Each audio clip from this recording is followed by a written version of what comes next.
Olá pessoal, tudo bem? Eu sou o Anderson, professor de Química, e hoje eu falo com vocês um pouco sobre o que é pH, como eu faço essa leitura do pH no solo, e eu vou mostrar para vocês aqui alguns experimentos bem simples para a gente identificar qual que é o pH de um solo, ok? Então, vamos do princípio.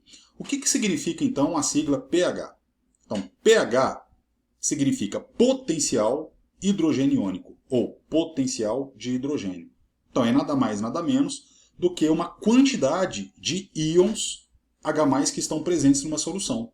Então, se eu tenho, por exemplo, aqui eu tenho um vinagre. Eu sei que o vinagre tem uma característica ácida, ele é azedo. Por quê? Porque nesta solução eu tenho uma certa quantidade deste íon, chamado de íon hidrônio, ou simplesmente H+. A quantidade desta partícula presente na solução é que vai dizer se essa solução está muito ácida, pouco ácida ou neutra. Então, na verdade, a gente vai apenas fazer uma análise desta taxa ou dessa quantidade de H+ presentes no solo. Então, se este solo tiver uma certa quantidade de íon hidrônio, isso faz desse solo um solo ácido. E qual a relação que a gente tem disso com, por exemplo, os vegetais, né? Muitos vegetais, eles necessitam, alguns, de solo ácido para germinarem, para crescerem, só que alguns vegetais, se o solo tiver muito ácido, o desenvolvimento não será legal, não será eficiente. Então a gente precisa de, primeiro, saber qual que é o valor dessa escala de acidez, e se esse solo tiver muito ácido e eu necessitar de um solo menos ácido, eu tenho que corrigir. Então existem várias ações dentro da agricultura, dentro do cultivo, né, de vegetais, que é feito antes uma análise desse solo, para saber o teor de acidez ou basicidade desses solos. Ok? Então nós vamos ver aqui hoje como que eu consigo observar essas escalas de pH. Como é que eu faço essa leitura? Como é que eu faço essa análise? Então antes, vamos entender o que é essa análise, o que é essa análise de escala de pH. Tá? Eu vou projetar aqui para vocês um slide para a gente conversar melhor. Então, eu tenho aqui uma escala de pH. Essa escala de potencial hidrogeniônico, ela é calculada através de uma função logarítmica, né, que não é o caso agora de mostrar como é que é feito esse cálculo, mas eu tenho uma escala pronta que é feita sempre de 0 a 14. Essa escala ela é fixa, ela vai de 0 até 14. Como é que a gente interpreta isso? Bom, eu falo que meu ponto 7 seria o meu ponto neutro. Então, se esse valor, se essa escala medir exatamente 7 na minha leitura, eu falo que eu tenho uma solução neutra. Abaixo de 7 eu tenho soluções que são ácidas, e quanto mais próximo eu tiver aqui do zero, mais ácida é essa solução. Já do outro lado, quando for acima de 7 dessa escala, eu tenho soluções que são básicas. E quanto mais próximas do 14, mais básica essa solução. Assim também é o solo. Se eu fizer uma coleta de solo e fizer uma análise do pH deste solo, eu consigo observar se ele está ácido ou se ele está básico. Tá? Ele pode estar em torno de 5 até 7, ou ele pode estar em torno de 7 até 9. Então, levemente ácido e levemente básico. Okay? Quais substâncias eu encontro essas faixas de pH? Então, só para a gente entender um pouquinho, que não é somente o solo que a gente faz essa análise, ou o vinagre. Existem aí várias substâncias e cada substância tem um valor específico de pH. Vamos conhecer alguns deles só, para a gente comparar. O suco gástrico, que é o suco do nosso estômago, ele tem um pH em torno de 2, devido à presença do ácido clorídrico. Ok? O vinagre que eu mostrei aqui para vocês, 2,9, então ele é bastante ácido, né? Não tão ácido quanto o suco gástrico e o ácido de bateria, mas ele tem uma certa acidez. Algumas substâncias básicas. O sabonete de mão tem um pH em torno de 9 até 10. Ok? E um super básico é o hidróxido de sódio, conhecido aí como soda cáustica. É o mesmo que a gente utiliza para poder fazer sabão. Então nós temos aqui algumas dessas substâncias e as suas faixas de pH. Agora, como que eu acho esse valor? Como é que eu analiso esse valor? Então nós temos, pessoal, várias maneiras de analisar. A gente tem as fitas indicadoras. Essas fitas indicadoras, elas possuem em cada um destes quadrados um tipo de indicador. O que é indicador? É uma substância química que a gente, ao colocar numa solução, mudam de cores. Estes indicadores mudam de cores e é só a gente comparar com estas escalas. Para cada coloração desses indicadores, eu tenho aqui uma faixa de pH. Então é só mergulhar a solução, que eu vou mostrar para vocês depois, e comparar o pH, certo? Essas fitinhas aí a gente compra em loja especializada, né, de química, e ela é muito encontrada nos laboratórios de química, tá? Eu tenho aparelhos que são chamados de pH-metros. Esses pH-metros, eles mostram digitalmente qual é aquela escala de pH. Então é bem mais preciso. Então ela mostra qual é o valor exato daquele pH. Lembrando que sempre vai de 0 até 14, ok?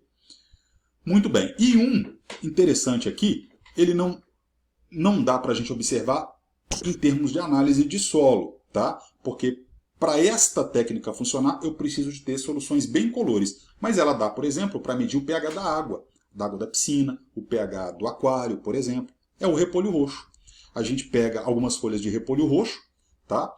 Macera ou cozinha essas folhas, algumas dessas folhas em água, e esse caldo roxo que foi formado, ele é um indicador. Se eu colocar esse repolho roxo em algo que seja ácido, por exemplo, com vinagre, ele ficará de coloração vermelha.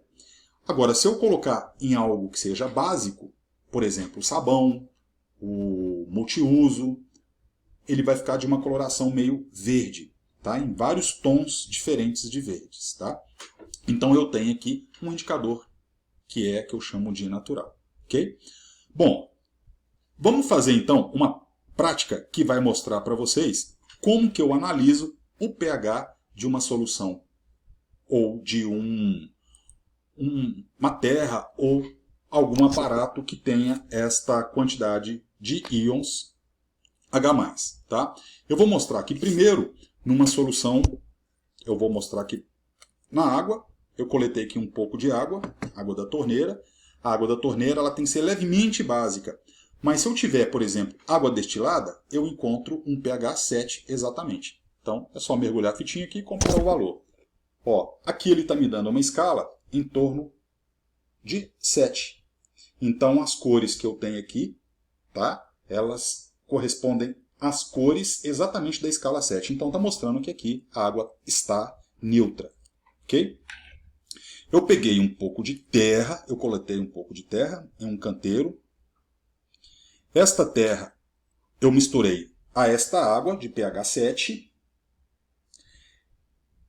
E eu, para acelerar esse processo de clareamento da água, foi utilizado um filtro de algodão. Um algodão estéreo. Eu filtrei e obtive uma solução. Ainda está um pouco turva ainda, mas já dá para eu fazer com clareza aqui um teste de pH. Ao colocar, de novo, a fitinha de pH com os 4 indicadores, tá? Mergulhei. Agora eu comparo a minha escala aqui novamente. Então, estou observando aqui, ó, ela está em torno de 5, é o meu pH. Então, este solo, eu tenho uma primeira análise. pH 5, menor do que 7. Como que eu classifico esta terra?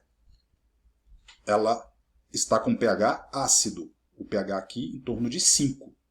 Okay? Eu tenho uma maneira também caseira de encontrar e observar qual que seria o pH desse solo. Essa maneira caseira, vocês podem fazer isso em casa para saber se o seu solo está mais ácido ou está mais básico. Se ele estiver muito ácido, vai ficar mais evidente essa nossa reação. Qual que é a reação? Basicamente, eu vou colocar aqui um pouco de terra. Eu tenho aqui... Eu vou colocar aqui, então, 2 colheres de terra. A mesma que eu analisei aqui na filtração, tá? E aqui nesse outro recipiente. Então, 2 colheres de terra para cada qual. Eu vou utilizar uma reação química chamada de neutralização para identificar. Ou seja, nesse primeiro recipiente, eu vou colocar bicarbonato de sódio. Todas as vezes que eu colocar bicarbonato de sódio, se este solo for ácido, ele vai levantar uma fervura. Ou seja, a reação de bicarbonato com ácido libera ácido carbônico. Esse ácido carbônico vira gás carbônico, CO2. Tipo um comprimido efervescente. Então, se ele ferver, o bicarbonato agiu com ácido. Ou seja, reagiu com o H+, que estaria no solo. Neste outro, eu vou colocar vinagre. Porque se o solo for básico, o vinagre entra em reação com algo que seja básico. Se não levantar nenhuma fervura em nenhum dos copos, em nenhum dos meus recipientes, significa que o solo é neutro. Só colocar um pouco de água e misturar. Vou colocar aqui um pouco de água e misturar. E observar o que vai acontecer. Tá? É óbvio, né? Aqui é um pouco complicado de vocês observarem, mas os meus olhos contam o experimento. Aqui eu observo que está tendo uma certa efervescência. Muito pequeno, porque o solo está levemente ácido, mas eu consigo observar uma espuma, tipo quando eu coloco um comprimido efervescente na água. Então está demonstrando que o meu bicarbonato reagiu com algo que esteja ácido nesse solo. Okay? Então é uma maneira fácil que você possa fazer ou realizar aí na sua casa. Okay? Detalhe, o solo ele vai se tornar ácido quando nós colocarmos substâncias orgânicas. Então, casca de laranja, bagaço de laranja e restos de frutas tornam esse solo ácido. Dependendo do vegetal, ele não tolera bem essa taxa de H+ no solo. Então a tendência dele é não desenvolver. Se eu quiser corrigir essa acidez do solo, eu tenho que colocar substâncias básicas. Tá? Então, por exemplo, restos de cascas de ovos têm muito carbonato, carbonato de cálcio. Então, se eu pego essa casca de ovo, bato no liquidificador, eu vou produzir um pó. Esse pó ele é o ideal para corrigir o pH desse solo, elevando o pH, tornando menos ácido. Só que tem que ser uma quantidade pequena e sempre tem que ser feito estas análises para saber se ela ficou muito básica. Se ela aumentar demais, né, esse pH, o pH do solo básico também é tanto prejudicial quanto o muito ácido. Tá? Então vocês poderiam fazer uma pesquisa, por exemplo, levantando uma tabela de quais são os tipos de vegetais. Aqui, por exemplo, eu tenho um pé de feijão e um coqueiro. Quais são os tipos de vegetais e os pHs ideais para esse plantio? Nem sempre um pH ácido ele vai ser ruim para o tipo de vegetal. Então faça uma pesquisa para poder mostrar para a gente qual é o tipo de vegetação e qual é o pH ideal para esses vegetais crescerem. Beleza? Então foi só um pouquinho aqui, pessoal, desta, desta ideia do que seria a quantidade de pH ou a quantidade de H+ de um solo. Beleza? Valeu, pessoal. Um abraço.